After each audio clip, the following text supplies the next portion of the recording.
অদুৰ্লভ মনুষ্য জন্ম যিটো পায়া বুদ্ধি মন্ত যেবে হয় কুমাৰ কালত হুয়ায়ে কমত ভকতি আশ্ৰয়।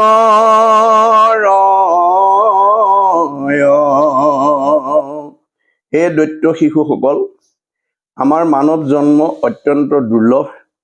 যে আমাৰ মানৱ জন্ম পাই যিসকল বুদ্ধিমন্ত লোক সেইসকলেহে কুমাৰ কালৰ পৰা তেওঁলোকে ভগৱন্তত ভক্তি আচৰণ কৰিব পাৰে। যে আমাৰ মানৱ জন্ম ভগৱন্তৰ সৃষ্টি সকলো জীৱৰ ভিতৰত মানৱ জন্ম পাবৰ কাৰণে বৰ দুৰ্লভ। এইকাৰণেই যে মানৱ জন্ম পালেই আমি ঈশ্বৰত ভক্তি কৰি কৰ্মবন্ধ বিনাশ কৰি ভগৱন্তৰ স্থানলৈ জীৱই পৰম গতি কৰিব পাৰে।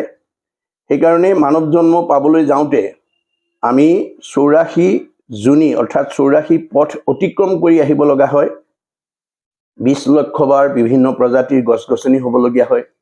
9 লক্ষ বাৰ বিভিন্ন প্ৰজাতিৰ মাছ মগৰ হ'বলগীয়া হয়। আৰু 9 লক্ষ বাৰ আমি বিভিন্ন প্ৰজাতিৰ উভচৰ প্ৰাণী কাছৰ জন্ম পাব লগা হয়। আৰু 30 লক্ষ বাৰ আমি বিভিন্ন প্ৰজাতিৰ জীৱ জন্তুৰ জন্ম ধাৰণ কৰিব লগা হয়।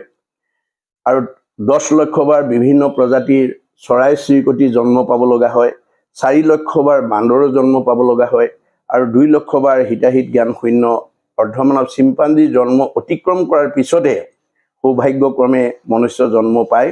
গতিকে 84 পথ অতিক্ৰম কৰি আহি মানুহ জন্ম পালেই জীৱই ঈশ্বৰত ভক্তি কৰি কৰ্মবন্ধৰ পৰা মুক্ত হৈ পৰম ধামলৈ গতি কৰিব পাৰে। এই কথা ভগৱন্তই উদ্ধৱক কৈ থৈ গৈছিল। মাধৱে বুলন্ত সখী শুনা মূৰ ভেদ মূৰ ভকতিহে কৰে কৰ্মবন্ধ ছেদ। গতিকে আমি কৰ্মবন্ধৰ দুখৰ কাৰণে জীৱবিলাক সংসাৰ চক্ৰত আয়াজাত কৰি থাকিব লগা হয়। আৰু এই কৰ্মবন্ধৰ দুখৰ পৰা নিজক মুক্ত কৰি পৰম ধামলৈ গতি কৰিব পৰা শক্তি মানুহৰ বাদে আনৰ নাই। আৰু যিসকল মানুহ বুদ্ধিমন্ত অৰ্থাৎ যদিও ভগৱন্তৰ সৃষ্টি চাৰিমুঠি জীৱ তাৰ ভিতৰত মানুহেহে ঈশ্বৰত ভক্তি কৰিব পাৰে বুলি ভগৱন্তই কৈ থৈ গৈছে। যে অসংখ্যাত জীৱ আছে সংসাৰৰ ভিতৰে মনুষ্যকে ভজে আনে ভজিতে নপাৰে। ভগৱন্তৰ সৃষ্টিৰ চাৰিমুঠি জীৱৰ ভিতৰত ভগৱন্তক ভজিব পৰা শক্তি মানুহৰ বাদে আনৰ হাতত নাই। গতিকে সেই মানুহৰ ভিতৰতো আকৌ যে মনুষ্য সহস্ৰ মধ্যে পুণ্য আছে যাত সেহিহে ভজিব যত্ন কৰি আমাৰ। সহস্ৰ মানুহৰ ভিতৰত যাৰ পুণ্যৰ মাত্ৰা বেছি আছে সেইসকলেহে ভগৱন্তক বহুত যত্ন সহকাৰে ভজিব পাৰে। সেইকাৰণে যে আমাৰ মানুহৰ জন্মতে যিহেতু মুখ্যত্ব লাভ কৰিব পাৰে, তেওঁ কৈছে মনুষ্য জনমে ধৰ্ম অৰ্থ কাম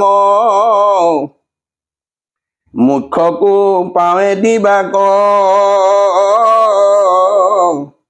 হেন জানি যত ভকতি কৰোক যাৰ ইচ্ছা তৰিবা। এই সংসাৰৰ পৰা যদি কোনোবা জীৱই নৰৰূপী জীৱই যদি উদ্ধাৰ হ'ব বিচাৰে তেতিয়াহ'লে ঈশ্বৰত আমি ভক্তি কৰিব লাগিব। এই কথা প্ৰহ্লাদে দৈত্য শিশুসকলক দিয়া উপদেশৰ মাজেদি আমাক বুজাব বিচাৰিছে যে মনুষ্য জনমে ধৰ্ম অৰ্থ কাম মুখ্যকো পাৱে দিবাক। মানুহৰ জন্ম পালেহে আমি চতুৰ্বৰ্গ সাধন কৰিব পাৰিম, অন্য জীৱই নোৱাৰে। সেইকাৰণে বাকী প্ৰকৃতি জগতৰ সকলো জীৱই মানুহৰ জন্ম পাবৰ কাৰণে সদায় চেষ্টা কৰি আছে বুলি আমাক বেদে সিদ্ধান্ত দিছে।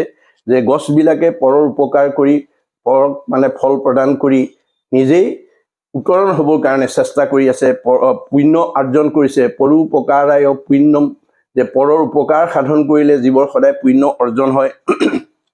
গতিকে গছ বৃক্ষবিলাকে পুণ্য অৰ্জন কৰিছে, নদীবিলাকে অহৰহ বৈ আছে জগতৰ উপকাৰ সাধনৰ কাৰণে, উপকাৰ কৰি তেওঁলোকেও মনুষ্যত্ব পাবৰ কাৰণে চেষ্টা কৰিছে। গাইবিলাকে গাখীৰ দি পোৱালীক খুৱাই নিজে নাখায়, জগতৰ লোকক খুৱাই পুণ্য অৰ্জন কৰি মানুহ পাবৰ কাৰণে প্ৰচেষ্টা কৰি আছে। এই ধৰণে প্ৰকৃতি জগতৰ সকলো জীৱই মানুহৰ জন্ম পাবৰ কাৰণে অহোৰাত্ৰ চেষ্টা কৰি আছে। আনকি স্বৰ্গৰ দেৱতাসকলেও ব্ৰহ্মাকে প্ৰমুখ্য কৰি 33 কোটি দেৱতায়ো এই ধৰাধামত মানুহৰ জন্ম পাব কাৰণে চেষ্টা কৰিছে বুলি বেদে সিদ্ধান্ত অতু হি দেৱু ইচ্ছন্তি জন্ম ভাৰত ভূতলে। যে এই ভাৰত ভূমিত মানুহৰ জন্ম পালেই জীৱই ভক্তি সাধনৰ জৰিয়তে জীৱক পৰম গতি দিব পাৰে। সেইকাৰণে দেৱতাসকলেও মানুহৰ জন্ম পাবৰ কাৰণে সদায় চেষ্টা কৰি আছে। গতিকে এইহেন মনুষ্য জন্ম পাই আমি যাতে ঈশ্বৰত ভক্তি কৰিবলৈ অৱহেলা কৰিব নালাগিব। ঈশ্বৰত ভক্তিৰ মাজেদি যাতে আমি জীৱই সদ্গতি লাভ কৰিব পাৰোঁ তাৰ কাৰণে সদায় যত্নপৰ হ'ব লাগিব। আৰু তলত কৈছে মনুষ্য শৰীৰ চঞ্চল সদায় কেতিক্ষণে কালে ধৰে কোটি কোটি জন্ম উপজি মৰিয়া মনুষ্য নুহিষেন থৰে। আমাৰ মানুহ জীৱন অতি চঞ্চল বুলি কৈছে, খন্তেকীয়া বুলি কৈছে। ক্ষণিক মনুষ্য কাই তিলে তিলে আয়ু যায় জানি লোৱা পথৰ সম্বল পদ্মৰ পত্ৰ নীৰ পৰিজান নহিথিৰ সেহিমতে জীৱন চঞ্চল। অৰ্থাৎ পদুম পাতৰ পানী যেনেকৈ খন্তেকীয়া বতাহত কেতিয়া পৰি যায় তাৰ কোনো নিৰ্দিষ্ট নাই, ঠিক আমাৰ এই মনুষ্যৰ জন্মও কেতিয়া কালে আমাক সংহাৰ কৰিব তাৰ কোনো নিৰ্দিষ্ট নাই। এই কথা জানি আমি যাতে দৃষ্টিশক্তি থাকোঁতেই, শ্ৰৱণ শক্তি থাকোঁতেই, কৰ্ণৰ শ্ৰৱণ শক্তি থাকোঁতেই, হস্তৰ কৰ্মশক্তি থাকোঁতেই, চৰণৰ গতি শক্তি থাকোঁতেই আমি যাতে পৰকালৰ ধন আমি সংগ্ৰহ কৰিব ল'ব লাগিব। তাৰ কাৰণে আমি ভাগৱতৰ যি উপদেশ বাণী এইবিলাকৰ মাজেদি আমি নিজক সজাগ কৰিব লাগিব। কোটি কোটি জন্ম উপজি মৰিয়া মনুষ্য নুহিষেন ধৰে। যে আমাৰ কোটি কোটি জন্ম অন্তত মানুহ জন্ম আকৌ আমি লাভ কৰিব নোৱাৰোঁ।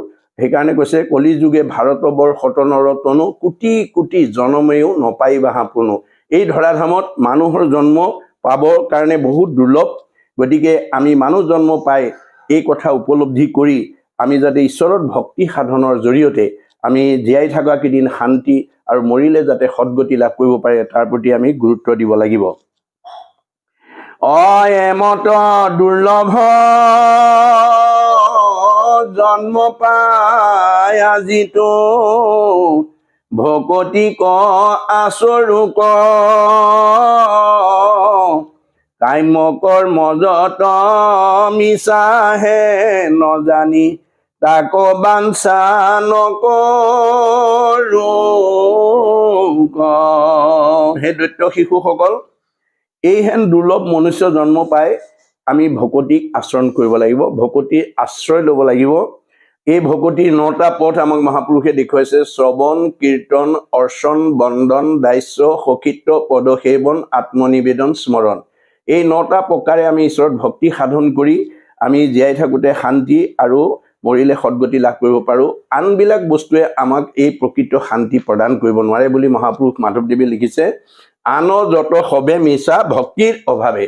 যে আমাৰ সকলো থাকিলেও হয়তো আমি শান্তি নাপাব পাৰোঁ যেতিয়ালৈকে ভক্তিক আমি যোগ কৰি ল'ব নোৱাৰোঁ। গতিকে এই কাম্য কৰ্ম যিবিলাক আমি কৰি আছোঁ এইবিলাক আমাৰ কাৰণে একেবাৰে মিছা বুলি কৈছে। যে কাম্য কৰ্মবিলাক মিছা, যে এইবিলাক আমি কামনা কৰি যিবিলাক কৰ্ম কৰোঁ তাৰ পৰা আমাৰ যিবিলাক উপাৰ্জন কৰোঁ সেই বস্তুবিলাক আমি লগত নিব নোৱাৰোঁ। যত দেখা ধন শৰীৰৰ সৃজন মৰিলে লগে নাযায়। যে আমি যিমানবোৰ পাৰ্থিৱ ধন সম্পত্তি ঐশ্বৰ্য ঘটিছোঁ এইবোৰ আমি লগত নিব নোৱাৰোঁ। এইবোৰ চব ইয়াতে এৰি থয়। পুত্ৰ দ্বাৰা গৃহবাস এৰা ইটো অভিলাষ সবে সপোনৰ নিধি প্ৰায়।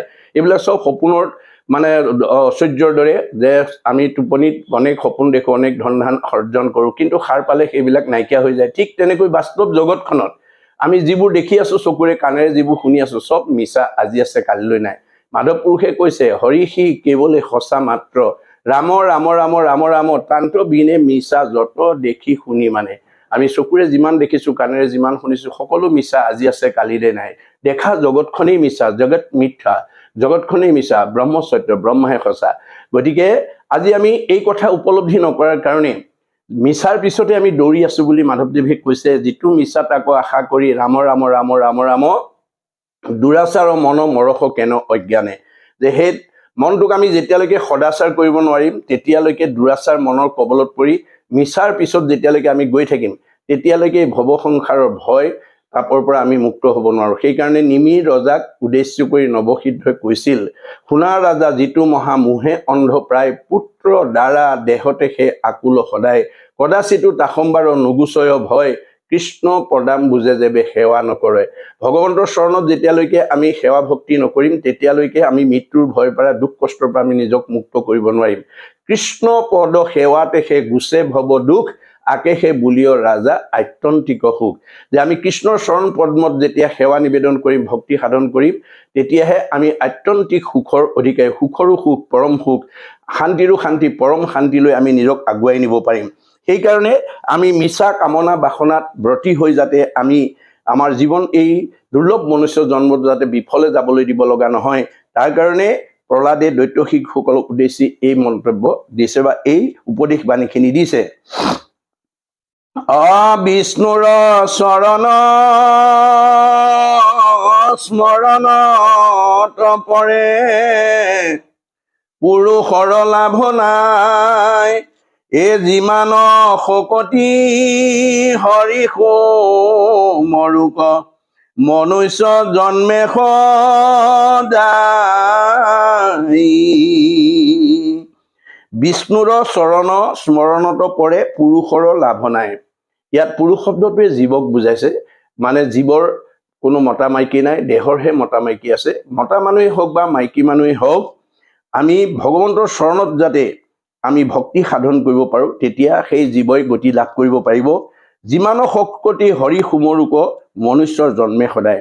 আমি যিহেতু মনুষ্যৰ জন্ম পালোঁ, আমাৰ লক্ষ্য আৰু উদ্দেশ্য সদায় ভগৱন্তত ভক্তি সাধনৰ জৰিয়তে যাতে আমি জীয়াই থাকোঁতে শান্তি পাব পাৰোঁ, মৰিলে সদ্গতি পাব পাৰোঁ, তাৰ প্ৰতি আমি গুৰুত্ব দিব লাগিব। মাধৱদেৱে ঘোষাত লিখিছে, হৰি গুণ নাম শ্ৰৱণ কীৰ্তন, ভজিও হৰি চৰণ, মনুষ্য হুই বাৰ, এহি মানে মাত্ৰ জানা নিজ প্ৰয়োজন। যে আমাৰ চাৰিমুঠি জীৱৰ ভিতৰত ভগৱন্তক সেৱা ভক্তি কৰিব পৰা শক্তি মানুহৰ বাদে নাই। সেইকাৰণে আমি নিতৌ পুৱা গধূলি গা পা ধুই ঈশ্বৰৰ চৰণত যাতে ধূপ এডাল জ্বলাই আমি সেৱা নিবেদন কৰিব পাৰোঁ, এটি প্ৰাৰ্থনা কৰিব পাৰোঁ, এটি উপাসনা কৰিব পাৰোঁ, তাৰ প্ৰতি আমি প্ৰত্যেকেই সজাগ হ'ব লাগিব। আৰু এই নীতি শিক্ষাখিনি আমি পৰিয়ালবৰ্গৰ সকলো উঠি অহা প্ৰজন্মক আমি দিব লাগিব। যদি আমি কেৱল ভোগবাদ আৰু বস্তুবাদতে আত্মনিয়োগ কৰি থাকোঁ, তেতিয়া সেই জীৱই কেতিয়াও শান্তি লাভ কৰিব নোৱাৰে। তেওঁ সদায় দুখ বেদনাতে জীৱন আগবঢ়াই নিব লাগিব। কাৰণ পাৰ্থিৱ কামনা বাসনে আমাক কেতিয়াও আমাক শান্তি দিব নোৱাৰে। ই সদায় মানে বাঢ়ি গৈ থাকে। আমাৰ বাসনাবিলাক সদায় বাঢ়ি গৈ থাকে, বাসনাৰ শেষ নাই। গতিকে সেই অসীম বাসনাৰ পৰা আমি নিজক মুক্ত কৰিবৰ কাৰণে ঈশ্বৰৰ ভক্তি বিনে আৰু আমাৰ দ্বিতীয় বস্তু নাই। গতিকে আমি শক্তি অনুসৰি আমি যাতে ভগৱন্তৰ সেৱা পূজা কৰিব পাৰোঁ, তাৰ প্ৰতি আমি গুৰুত্ব দিব লাগিব। সমস্তৰে প্ৰিয় সুহৃদয় আত্মা, জগতৰে পিতা মাতা, হেন জানিয়া ন বিষয় এৰিয়া, হৃদয়ে হৰিক চিন্তা।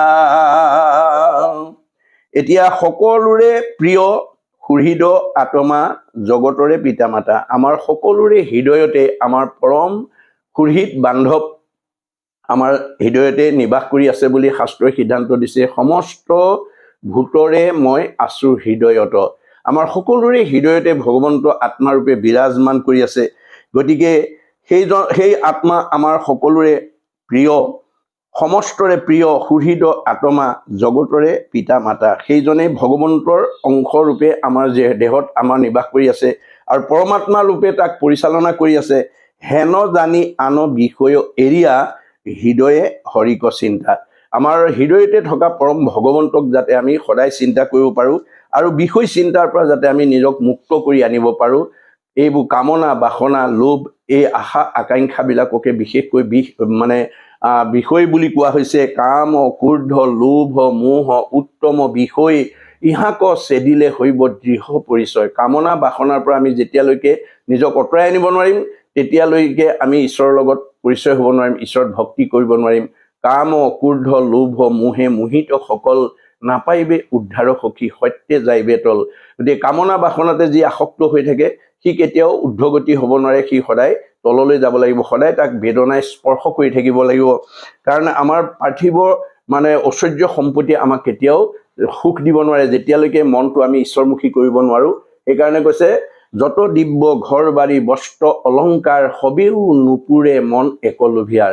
আমাৰ মনটো যদি বিনাশী সম্পদৰ লোভৰ বশৱৰ্তী হৈ যায়, তাত যদি আমি আসক্ত হৈ যাওঁ, তেতিয়াহ'লে আমাক কোনো বস্তুৱে আমাক সান্ত্বনা দিব নোৱাৰে। আমি সদায় অসন্তুষ্ট হৈ থাকিম। অসন্তুষ্ট প্ৰাণীৰ নখন্দে মন দুখ, তলৈকৰ লক্ষ্মী পাইলে নাহি তাৰ সুখ। যাৰ মনটো অসন্তুষ্ট হৈ থাকে তাক তলৈকৰ সম্পত্তিও শান্তি দিব নোৱাৰে। গতিকে উপায় এটা মহাপুৰুষে দিছে যে যেহি পাৱে তাতে মহাতুষ্ট হুৱে মন, তেবে সেই বিপ্ৰৰ তেজ বাঢ়ে অনুক্ষণ।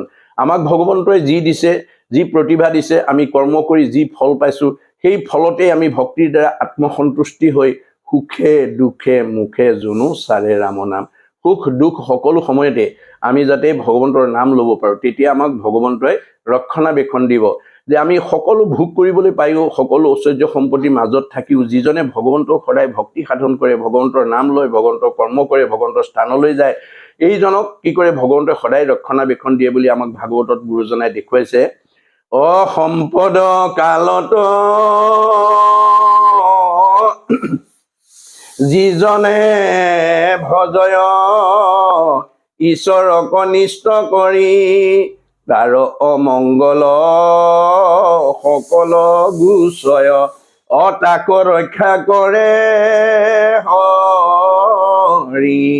সকলো ভোগ বিলাসৰ মাজত থাকিও, সকলো সম্পদৰ মাজত থাকিও যিজনে ভগৱন্তৰ ভক্তি সাধন কৰে, ভগৱন্তৰ নাম লয়, ভগৱন্তৰ চিন্তা কৰে, সেইজনৰ সকলো বিপদৰ পৰা ভগৱন্তই ৰক্ষণাবেক্ষণ দিয়ে বুলি আমাক শাস্ত্ৰত কৈছে। কিন্তু আমি যেতিয়া বিপদত পৰিহে যদি ভগৱন্তৰ নাম লওঁ, সম্পদৰ সময়ত যদি তেওঁলৈ পিঠি দিওঁ, তেতিয়াহ'লে সেইজন কেতিয়াও ঈশ্বৰৰ প্ৰিয় হ'ব নোৱাৰে বুলি ভাগৱতে সিদ্ধান্ত দিছে। আপদ কালত যিজনে ভজয় ত্ৰাহি ত্ৰাহি হৰি বুলি, তাংক প্ৰতি তুষ্ট হৈবন্ত ঈশ্বৰ ইটো কোন সাঁচে কহে। বিপদত পৰিলেহে ঈশ্বৰৰ নাম লয়, সম্পদত ঈশ্বৰৰ নাম নলয়, সেইজনৰ প্ৰতি ঈশ্বৰ কেতিয়াও সন্তুষ্ট নহয়। গতিকে আমি সকলো সময়তে যাতে ঈশ্বৰৰ নাম ল'বৰ কাৰণে আমি সচেতন হ'ব পাৰোঁ, এই কথা আমাক ইয়াৰ দ্বাৰা দেখুৱাইছে যে আমাৰ ভগৱন্ত সমস্তৰে হৃদয়তে আছে। কিয় আছে? তেওঁ আমাৰ সকলো মনৰ ভাৱনাবিলাক পূৰণ কৰিবৰ কাৰণে তেওঁ আমাৰ হৃদয়তে অৱস্থান কৰি আছে বুলি কৈছে। যাদৃশী ভাৱনা জৈস সিদ্ধি ভৱতি তাদৃশী। যোনে যেনেকৈ ভগৱানক ভাৱনা নিবেদন কৰে, সেইমতে ভগৱন্তই আমাৰ ভাৱনাবিলাক আমাক পৰিপূৰ্ণ কৰে।